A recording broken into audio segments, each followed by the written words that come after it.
Estamos de volta para mais um Café com Política e agora, nesse momento, trouxemos a servidora da Câmara dos Deputados e candidata a deputada federal, Bely Borges. Tudo bem, Bely? Tudo bem, Kínsela, obrigada pelo convite. Uma honra estar aqui com vocês para a gente falar um pouquinho sobre política, né? Sobre o que interessa esse momento eleitoral nosso. Para a gente é um prazer receber, conhecer suas propostas e eu tenho certeza que serão muito boas para os servidores públicos, considerando que você também é servidora pública. Sim, é verdade. Então, eu sou servidora do quadro efetivo da Câmara dos Deputados, eu ingressei em 2012, sou técnica legislativa e assessoro os parlamentares na parte de processo legislativo. Então, acompanho as comissões, todo o processo legislativo, desde o início, desde da proposta legislativa ser apresentada, né, até o seu trâmite final, né, com a sanção ao veto e análise do veto, caso haja, né.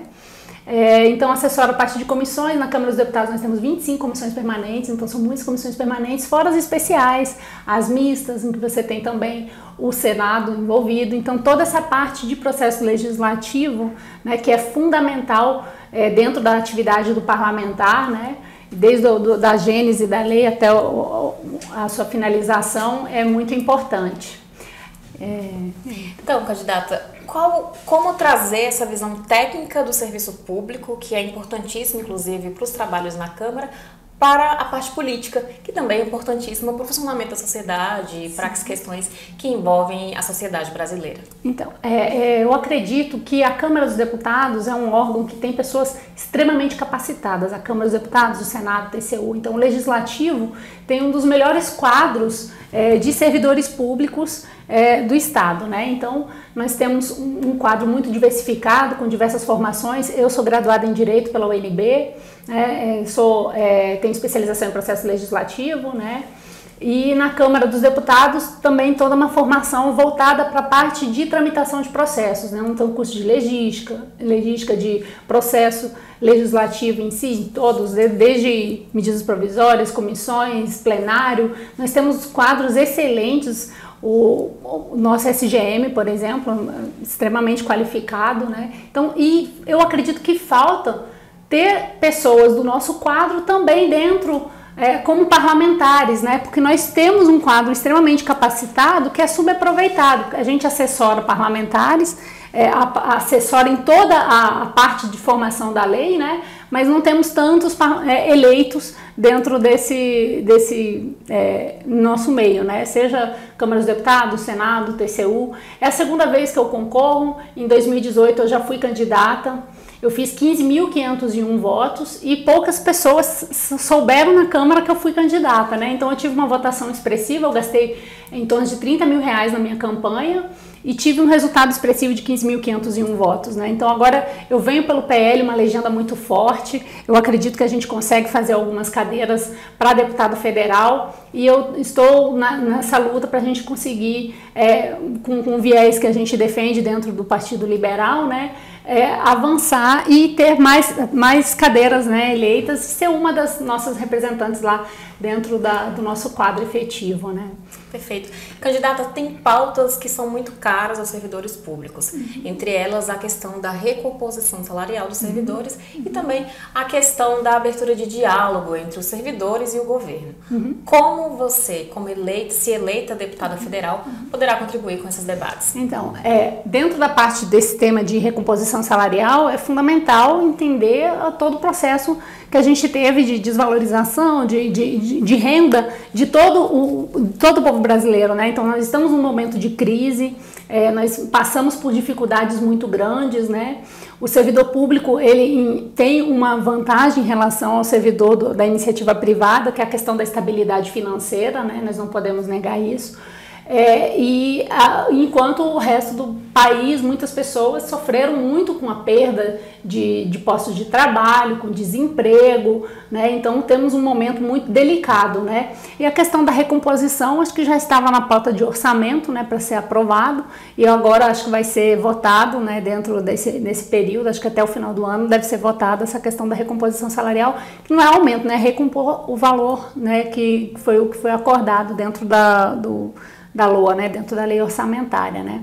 Mas nós temos também outras pautas que são muito importantes para mim, que eu entendo que a gente precisa para o progresso da sociedade como um todo, né? Também olhar como que é o nosso desempenho como país e de que forma a gente pode melhorar, né? Progredir, prosperar. Então eu, na minha defesa de vida, de liberdade, de propriedade, eu foco muito na questão da educação. Eu acredito que a educação é a nossa mola propulsora do desenvolvimento, né? Eu estou cansada de ver deputados e senadores que defendem escola pública para o filho dos outros, enquanto os filhos deles estão na escola privada, né? E dentre esses modelos que a gente tem, modernos, né, que eu acredito, a gente não tem só que renovar os quadros em termos de pessoas, a gente tem que renovar as ideias que estão lá dentro também, né? Então eu trago a questão das escolas conveniadas, né, que são escolas públicas geridas pela iniciativa privada, isso sem onerar o pagador de imposto. Nós já gastamos 6,2% do nosso PIB em educação, então não temos um gasto pequeno, é um gasto expressivo. Nós gastamos mais do que, por exemplo, a Holanda, que gasta 5,36% do PIB dela com educação. Não é pouco, porém o nosso modelo educacional, entra governo, sai governo, ele tem se mostrado muito falho. Nós podemos melhorar isso daí mudando o nosso modelo de sistema educacional. Nesse modelo de escolas conveniadas, existe como você estabelecer metas para que você veja que o aluno, que é o destinatário final daquele serviço, realmente aprendeu, né? Então, por exemplo, os nossos índices de participação no PISA, os índices que o Brasil tem dos nossos alunos no PISA, são muito vergonhosos. A Holanda, por exemplo, que gasta menos do que a gente, está em 26º. Nós estamos na rabeta de tudo isso daí.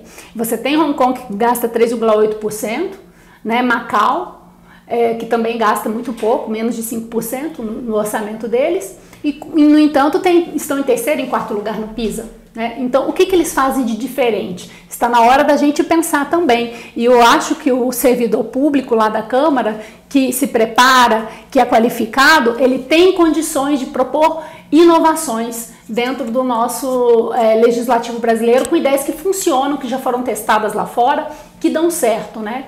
E não foi produtivo, não resolveu o problema, continua ruim o índice, não renova o contrato. Então você cobra a produtividade do gestor, né, da escola conveniada, né? E isso é muito importante, porque hoje não existe essa cobrança, né? E o professor em si também é valorizado, porque hoje, no modelo que a gente tem atual, o professor da rede pública de ensino que é produtivo, que tem um bom rendimento, que faz um trabalho excelente, ele não pode receber mais do que o outro professor. Ele recebe a mesma coisa que um professor que não tem o mesmo rendimento dele, né? E nos modelos de escola conveniada, você tem como bonificar os professores melhores, né? Então, eu acredito que a gente tem que focar também que o serviço público, ele tem um destinatário final, né? E no caso da educação, o destinatário final daquele serviço público ali é o aluno. Então, a gente tem que ter a certeza de que aquele aluno está bem formado, que ele vai conseguir ingressar no mercado de trabalho, que ele vai ser bem alfabetizado. Hoje no Brasil a gente tem 65% dos estudantes universitários com dificuldade extrema ainda em interpretação de texto, ou seja, o sujeito lê o texto e é quase um analfabeto funcional, porque ele não consegue interpretar aquilo que ele acabou de ler, e a gente está falando de um aluno que está no curso de graduação. Você imagine como estão os alunos que consomem o serviço da educação pública de baixa qualidade, né, da forma que é feita, né? Então você tem como cobrar, tem que implementar modelos que dão certo, que já foram testados em outros lugares e que funcionam. Eu acredito nessa visão moderna e é isso que eu quero levar como parlamentar da Câmara dos Deputados. Perfeito. Mary, muitíssimo obrigada por sua entrevista, pela disponibilidade de tempo. Eu tenho certeza que tem uma pauta extensa e voltada para a sociedade brasileira, voltada para os servidores públicos, que são diretamente atingidos por isso. E eu vou deixar um espaço aí para sua mensagem final, para você falar o seu número também. Tá certo. Um número muito importante, né? E é bem facinho, gente. 22 do Bolsonaro, nosso presidente da República, 61 do DF. Então, 22, 61, eu sou a candidata que defende a vida, a liberdade e a propriedade, que vai trazer ideias novas para a Câmara dos Deputados, ideias que já foram testadas em outros países e que dão certo efetivamente. A gente precisa ter esse olhar de alavancar a produção, a produtividade do nosso país, né? E a gente faz isso protegendo contratos com segurança jurídica, respeitando a vida, o direito de propriedade, a nossa liberdade que está muito ameaçada ultimamente, então nós precisamos ter respeitado o nosso direito à liberdade de expressão, à liberdade de vir, de empreender, de gerar riqueza, de produzir, né? Então essa é a minha pauta principal, né? Eu gostei muito da entrevista, obrigada pelo espaço, Kessler, e qualquer dúvida vocês podem me chamar também, minhas redes sociais, Belle Borges DF, quem ainda não me conhece, eu convido para seguir também, e é uma honra estar aqui com vocês, obrigada pelo convite, Kessler. Muitíssimo obrigada. E esse foi mais um Café com Política, a gente fica por aqui, até a próxima, tchau, tchau. Tchau, tchau, tchau. Tchau, tchau, pessoal.